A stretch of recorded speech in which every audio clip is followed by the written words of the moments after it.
Welcome to the recap for episode 2 of Rolling in the Deep. Size doesn't matter.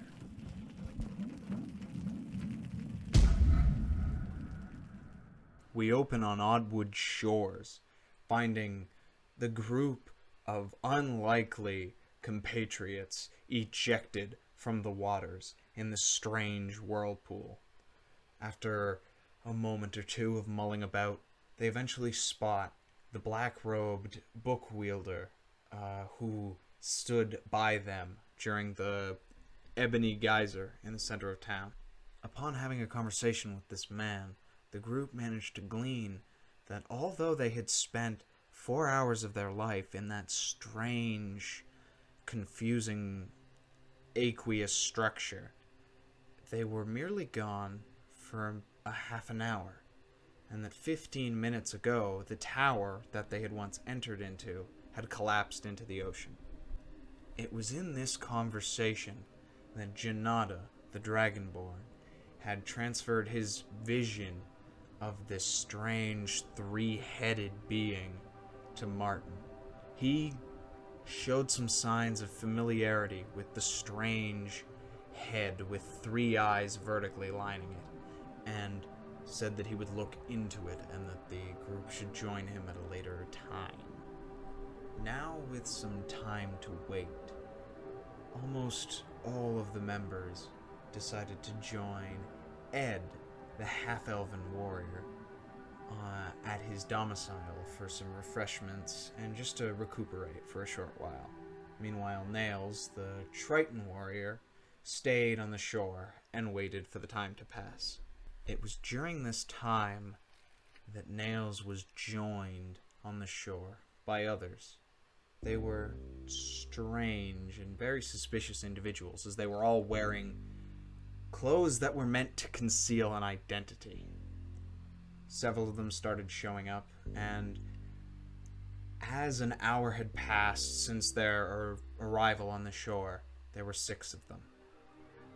Suddenly, 2 of them merged and conformed into this strange doorway, and one of them walked into this doorway and brought forth a man, bound, who was screaming for his life, but due to the gag in his mouth, was not producing any loud sounds. Seeing someone in danger, Nails leaped into action, briskly walking forward and then immediately coming to blows with the man who had dragged the captive out onto the beach.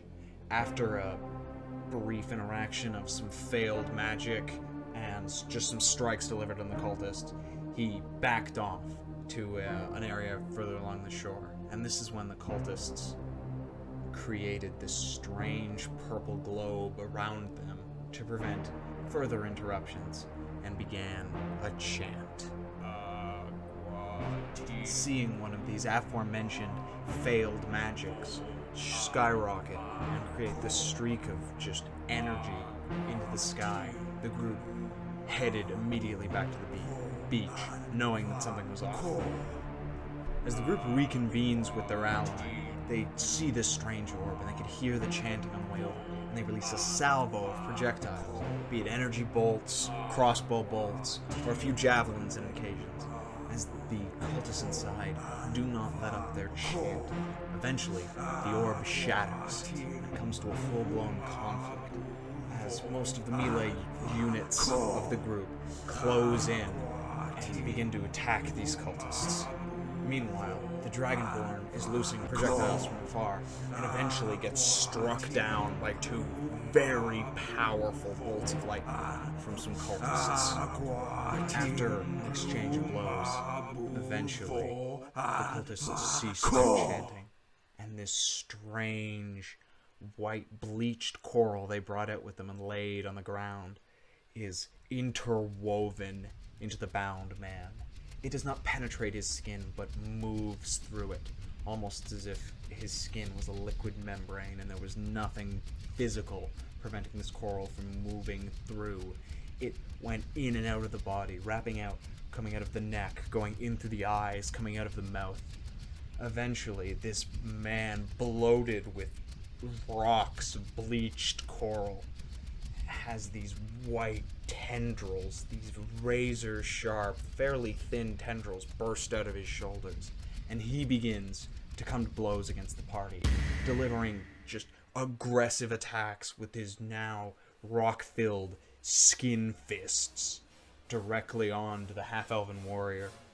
Eventually, as they weared it down with some attacks, one of the cultists came up behind it, stuck its hands into it, and everything past their elbow shot into the beast. After a continued struggle with the dismemberment of one of the cultists on top of the already willing one of the giving forearms, they were eventually struck down and removed from this plane. Upon an inspection of their now decaying foes, they find this strange tablet written on a stone that would line the trenches of the deep ocean, written in a language they have not seen in any of their lifetimes. The half-elven warrior pipes up, saying he has a friend that might be able to translate such a manuscript of sorts.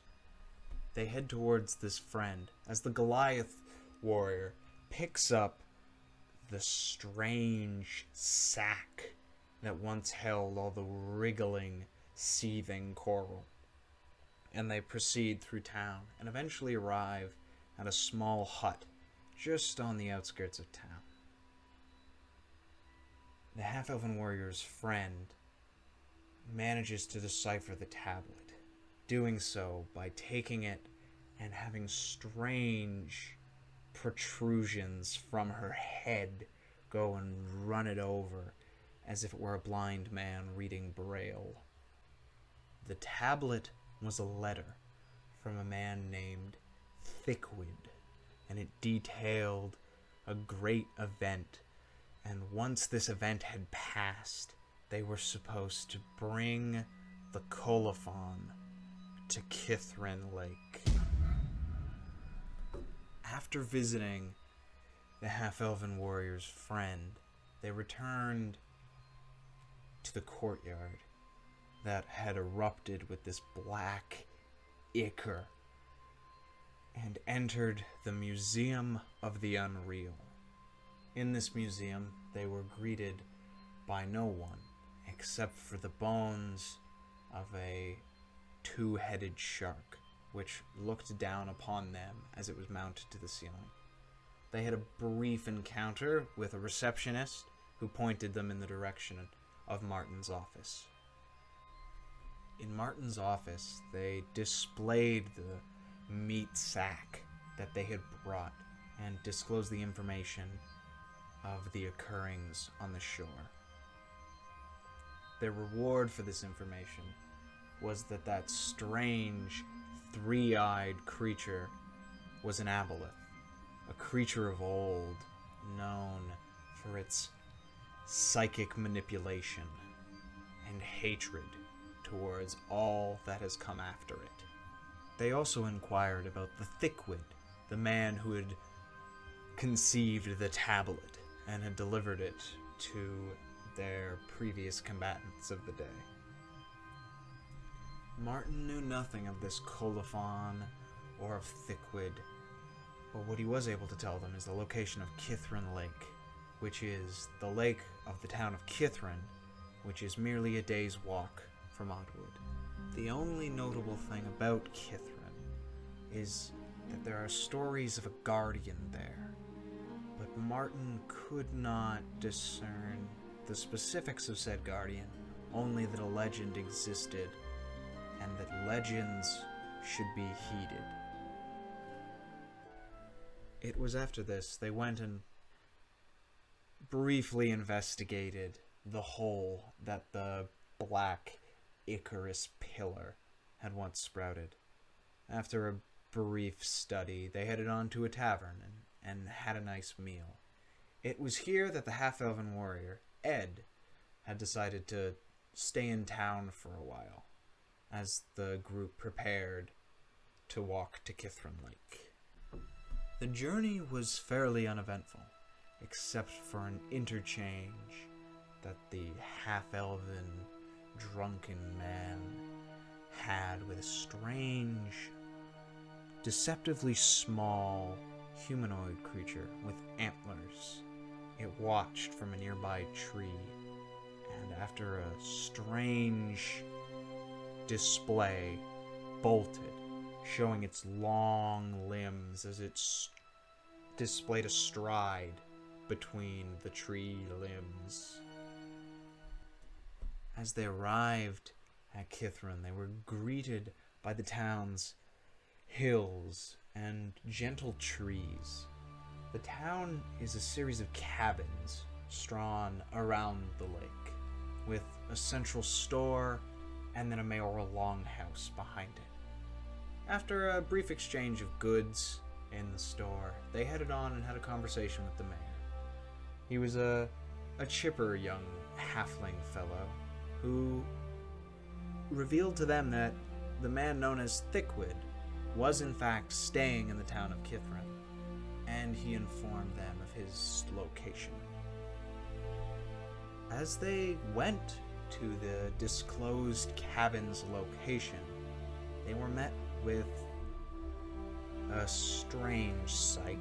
Through the window of the cabin, they could see this very large minotaur.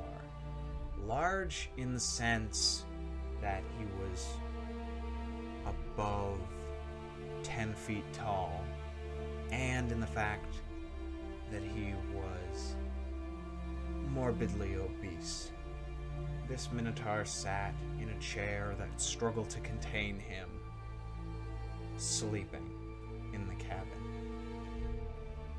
Some of the group caught eyes of strange movements around his belly, but it was until Janata the Dragonborn had infiltrated the cabin and had got a closer hearing of what was in there. All he could hear was a rattling of chains coming from the source of his belly. They woke the gentleman up after Janata had hidden any presence he might have left from his intrusion.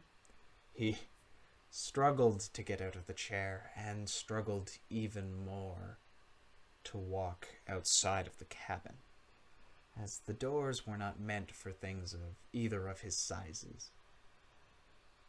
He spouted some words about theft and how they had taken something from him, but he had agreed to work with them for mere moments before he decided that it would be easier to kill them.